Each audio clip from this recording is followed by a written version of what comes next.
the incident where you and the Outlaws almost got in a fight with Snoop Dogg and Dogg Pound, give me the backstory behind that incident. Well, you know what happened. Like a lot of people, I always like to make this clear. My mindset now is not the way it was back in the day. You know what I mean? Back in the day, I was young, ignorant, and I loved trouble.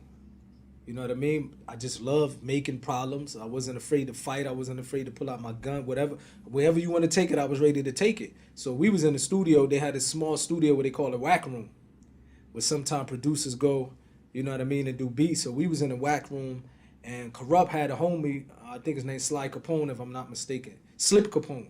Slip Capone and another dude named, it was two dudes from Hawthorne, and it was Speedy, it was myself, and it was Castro. And we was freestyling, and the dude Slip Capone, he might have said something in his freestyle that I didn't like. And it wasn't a cigarette, because but I was smoking, you remember them beaties?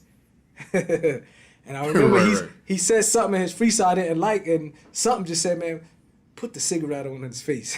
I was like, man, you know what I mean? Because I wasn't ready to come back probably with the skills, so I just said, you know what, I'm just going to put the cigarette on his face. And I just grabbed him, and I tried it. He grabbed my hand, and I caught him on guard. He's like, what the heck? We in here freestyling, we chilling, we kicking, because we met him a few times before that. And like Speedy said, you know what I mean? I went out in the hallway, and I told him to come out, let's fight, whatever. And somebody got Pac at that particular time, and Snoop came down the hall. And I knew that it was tension boiling up between our camp and their camp.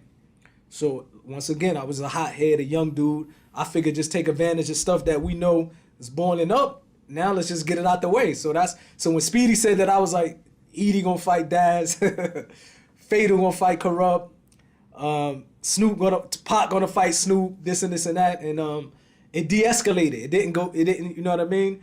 But I do remember Pac crazy, because I remember when it was over, Pac grabbed me, he's like, "Moo, you crazy," laughing like, you know what I mean? He wasn't upset, like, "Moo, what's wrong with you? You trying to tell me to fight Snoop?" So I recall that. You gotta understand, if you're a young wild dude and you got a general, a big brother like Pac, and he also with the crazy stuff, you know what I mean? I'm surprised we survived as long as we did. You know what I mean? That there wasn't no casualties sooner, because we was really off the chain back in the day.